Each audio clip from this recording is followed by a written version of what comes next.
She stole, lied, even robbed her brother. But when I found out that she was selling my breast milk through her website, that's it, I lost my patience. This is no longer just a family drama. This is a crime. My sister-in-law, Ashley, is a kleptomaniac, though no one in her family will say the word out loud. It's like there's an unspoken agreement to pretend it's all just quirky behavior, harmless even, rather than address the obvious pattern that has followed her for years. When I first started dating Brian, her younger brother, Ashley made it crystal clear that she didn't like me. It wasn't anything she said directly, it was the way she looked through me instead of at me, how she would interrupt me in conversation or give tight, fake smiles when I spoke. I brushed it off as sibling protectiveness at first, thinking maybe she just needed time to warm up to me. But then, a few months into the relationship, I walked into the bathroom at a family barbecue and caught her stuffing an entire roll of toilet paper into her purse. Just like that. No shame, no hesitation. She didn't even flinch when she saw me. She just zipped up her bag, gave me that same empty smile, and walked out like nothing had happened. That was the first time I realized that her strange energy wasn't just attitude. It was entitlement disguised as dysfunction. And apparently no one in the family wanted to call it what it was. When I told Brian about the toilet paper incident, expecting at least some surprise or concern, he just laughed like I had caught his sister doing something adorably eccentric instead of blatantly wrong. He shrugged it off with a half-hearted, maybe she just had to, and there was something in his voice, resigned, almost amused, that made me realize this wasn't new for him. I felt a strange twist in my stomach, but I let it go, deciding it was better not to press the issue that early in our relationship. Maybe it really was just an isolated thing, I told myself. But it wasn't. Over time, the incidents started piling up, small, strange disappearances whenever Ashley was around. A kitchen towel missing from our apartment after a visit. A candle. A bottle of fancy soap. It was always little things she could easily take without drawing attention, and yet every time it happened, it felt more deliberate, more personal. And still, no one wanted to talk about it. While we were out shopping together one afternoon, just the two of us trying to have a normal day, I watched Ashley steal a dress right in front of me. She had tried it on in the fitting room, stepped out with a frown and said it didn't fit right. But instead of hanging it back on the return rack like everyone else, she slipped it into her oversized handbag with the same ease someone might use to tuck away a receipt. I stood there frozen for a moment, unsure if I'd actually seen what I thought I had, but then she looked at me and smiled like nothing had happened, like we were just two sisters bonding over retail therapy. My heart was racing, and as we walked toward the exit, I made a split-second decision. I told her I had forgotten something, doubled back and returned the dress to the nearest cashier. I didn't say who had taken it. I just paid for it quietly out of my own pocket, because I couldn't stomach the idea of walking out knowing what she had done. Later, when Linda, Brian and Ashley's mom, found out, she didn't scold her daughter or ask why it had happened. She just looked at me and said in a hushed voice, "Let's not make a big deal out of this, okay?" As if theft was just another family secret to sweep under the rug. Brian was furious when he found out what I had done, not because Ashley had stolen something, but because I had embarrassed his family by making a scene, even though all I had done was quietly return a stolen item and try to do the right thing. We had one of the worst fights we'd ever had, his voice tight with anger as he accused me of overreacting, of being judgmental, of trying to make his sister look bad. I couldn't believe what I was hearing. He wasn't upset about the stealing, he was upset that someone had acknowledged it out loud. For a few days we barely spoke and I started to wonder if this relationship had space for honesty. But eventually he came back to me with an apology, softer this time, saying he had just been trying to protect his sister, that she'd had a hard life, and he didn't want to see her dragged through another mess. I could hear the guilt behind his words, and I understood that his loyalty, however misguided, came from a place of love. So I agreed, reluctantly, not to cause any more conflicts over Ashley.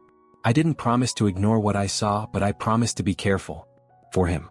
At my cousin's baby shower, a day that was supposed to be full of warmth and celebration, I caught Ashley red-handed again, this time with a small but expensive bottle of perfume that had been part of a centerpiece gift basket.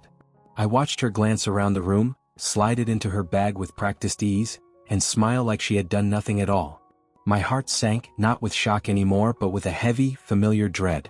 I walked over quietly and touched her arm, giving her a look that said everything I couldn't say out loud in front of my family. Without making a scene, I gently asked her if she'd forgotten to put it back, and after a tense pause, she sighed dramatically and returned the perfume to the table with a roll of her eyes, as if I was the one being difficult. No one else noticed and I forced myself to smile through the rest of the event, but inside I was seething. Not just at her but at myself for thinking she might stop, and at everyone around her for continuing to pretend this wasn't happening. At our wedding, a day that should have been nothing but joy and new beginnings, Ashley crossed a line I will never be able to forget.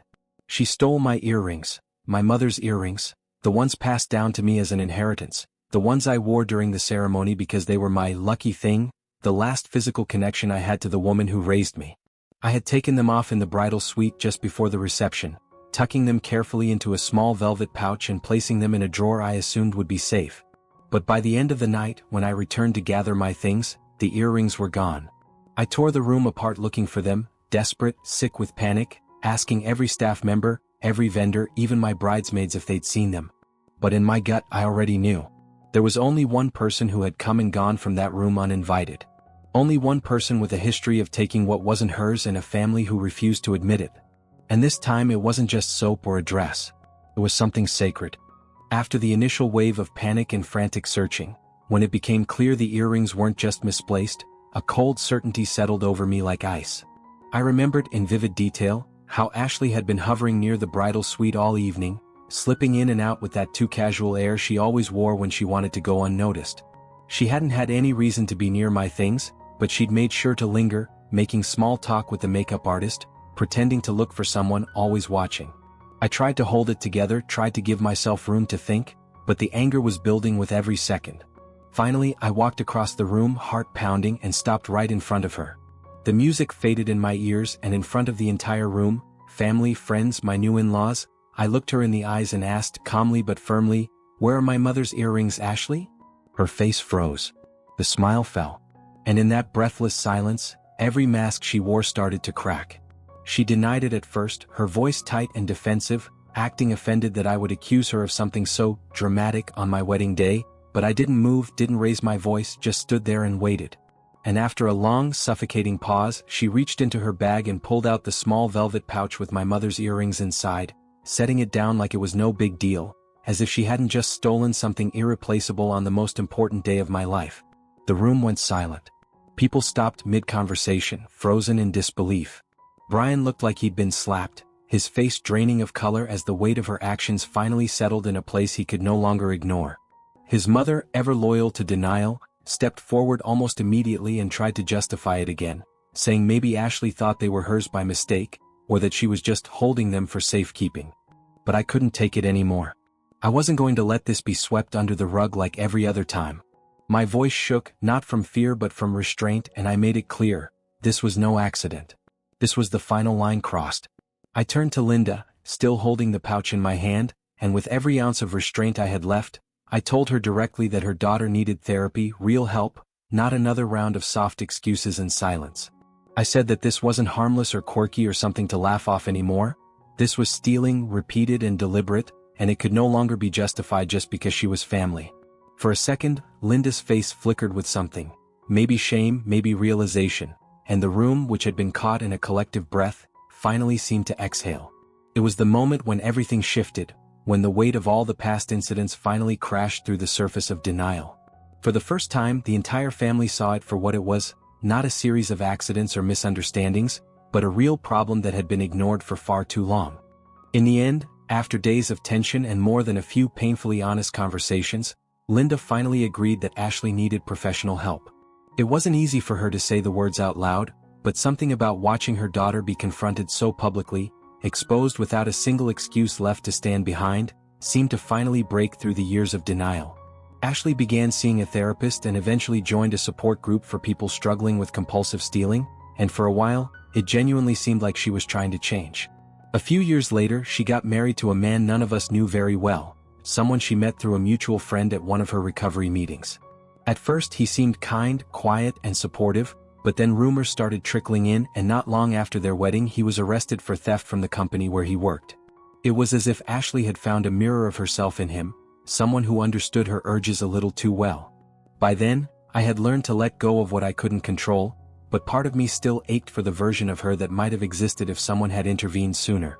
When our son was born and I was still navigating the fog of sleepless nights and fragile routines, Linda approached me with a request that instantly filled me with unease. She asked if I would let Ashley move in with us for a while, just until she got back on her feet.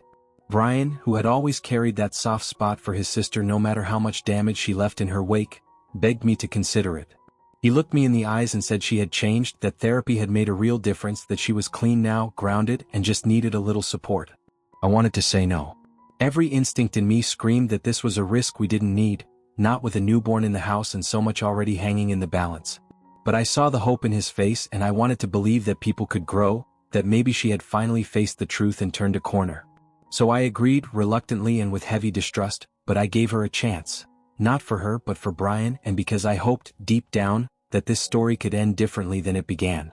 Ashley started stealing again, and this time, it felt even more personal, more invasive, like she wasn't just taking things, she was taking pieces of the life I had built. It began with small items I could almost convince myself I had misplaced. My favorite kitchen utensils, a new set of baby clothes that vanished days after I unwrapped them, a cup my grandfather gave me that I had kept on the shelf more for sentiment than use. But the pattern was undeniable, and every time something disappeared, I felt that old, familiar tightness in my chest, the one I had hoped never to feel again. I started locking more and more away in the safe. Documents, keepsakes, anything that felt even remotely irreplaceable. The house began to feel less like a home and more like a guarded vault, and with every locked drawer I could feel the walls closing in, not just around our things but around the trust one had tried so hard to rebuild. Brian continued to defend her, even as I brought him item after item that had gone missing, clinging to the idea that his sister had changed, that she wouldn't slip back into the same old patterns after everything she had been through. But that denial shattered the day his laptop and wallet disappeared. At first, he thought he had misplaced them, tore the house apart in a quiet storm of growing panic, retracing his steps and double-checking every drawer, every surface. But deep down I think he already knew. We both did. Hours passed with no sign of either, and then, through a mutual friend, we found out the truth. Ashley had taken them. Not just borrowed, not hidden away out of spite, but actually sold them for cash, no explanation, no apology. Brian sat in silence for a long time after that, staring at the spot on the counter where he always left his keys, the place that no longer felt safe. I didn't say I told you so. I didn't need to. The betrayal had finally landed in his lap, undeniable and irreversible.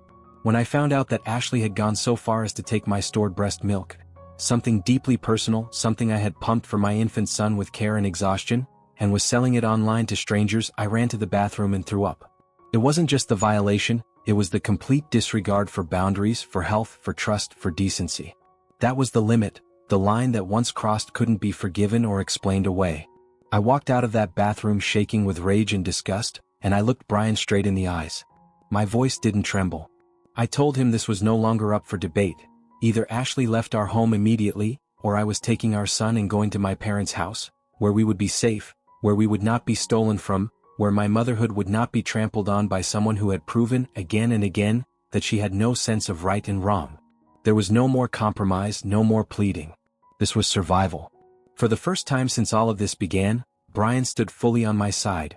Not half-heartedly, not defensively, but with the quiet, unshakable resolve of someone who had finally seen the truth for what it was. Together we told Ashley to leave.